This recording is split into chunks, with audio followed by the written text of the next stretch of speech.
Hello everyone, welcome back to my channel. তো আজ আমি রান্না করেছি মুরগির মাংসের কষা, একদম কষা কষা মুরগির মাংস। তো মাংসটা দই, নুন, হলুদ দিয়ে ভালো করে তার মধ্যে সর্ষের তেল দিয়ে ম্যারিনেট করে রেখে দিচ্ছি। ভালো করে ম্যারিনেট করে নিয়েছি। আর ও হ্যাঁ, এই যে দেখো সবুজ চুড়িটা, এই চুড়িটা আমার এক বান্ধবী আমায় গিফট করেছে শ্রাবণ মাস বলে। তো তোমরা কারা কারা পড়েছো শ্রাবণ মাসে সবুজ চুড়ি অবশ্যই জানিও।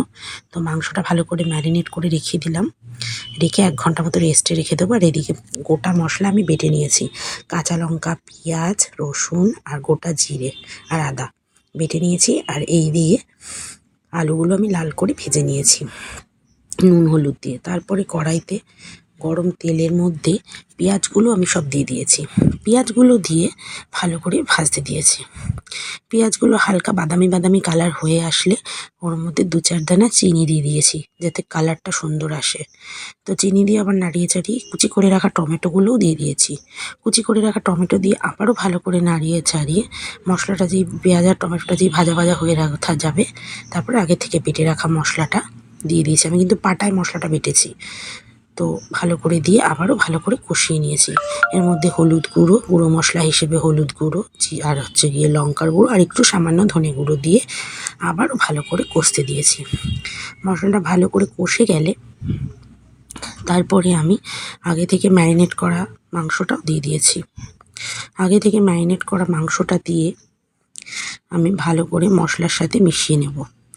ভালো করে ম্যারিনেট করা মাংসটা দিয়ে মশলার সাথে ভালো করে মিশিয়ে, মাংসর সাথে যখন মশলাটা ভালো করে মিশে যাবে, আগে থেকে ভেজে রাখা আলুগুলোও আমি ওর মধ্যে দিয়ে দেবো। দিয়ে আবারও ভালো করে ভেজে নেব। তো আগে থেকে ভেজে রাখা আলুগুলোও দিয়ে আবারও ভালো করে মশলার সাথে মাখিয়ে নিয়ে কিছুক্ষণের জন্য ঢাকনা চাপা দিয়ে গ্যাসটা সিম করে রেখে দেবো। তো তারপরে ঢাকনা তুললে কত জল বেরিয়েছে মাংস থেকে দেখো। তো মাংসের জলটা আমি গ্যাস বাড়িয়ে বাড়িয়ে দেখো কত জল বেরিয়েছে। তো মাংসের জলটা গ্যাস বাড়িয়ে বাড়িয়ে কিছুটা টানিয়ে নেব। টানিয়ে নিয়ে কিছুক্ষণ নাড়াচাড়া করার পর আবারও কিছুক্ষণের জন্য গ্যাসটা সিম করে ঢাকনা চাপা দিয়ে দেবো, যাতে আলুগুলো সিদ্ধ হয়। তো দেখো আর কিছুক্ষণ পর খুলে আলুগুলোও সিদ্ধ হয়ে গেছে হালকা, আর আমার মাংসটাও হালকা ভালোই সিদ্ধ হয়ে গেছে। তো ভালো করে এবার মাংসটা গ্যাস বাড়িয়ে কষিয়ে নেব। কষে নিলে ঠিক আমার মাংসের কালারটা এরকম হয়ে গেছে দেখো, কষাতে কষাতে। তো এইবারে আমি এর মধ্যে সামান্য পরিমাণ, যেহেতু কষা মাংস রান্না করব, সামান্য পরিমাণ জল অ্যাড করে দেব। এর মধ্যে সামান্য পরিমাণ জল দিয়ে তারপরে আমি আলুগুলোকে ভালো করে নাড়িয়ে চাড়িয়ে জলের তলায়, মাংসের তলায় ঢুকিয়ে দেবো, যাতে ভালো করে সিদ্ধ হয়ে যায়।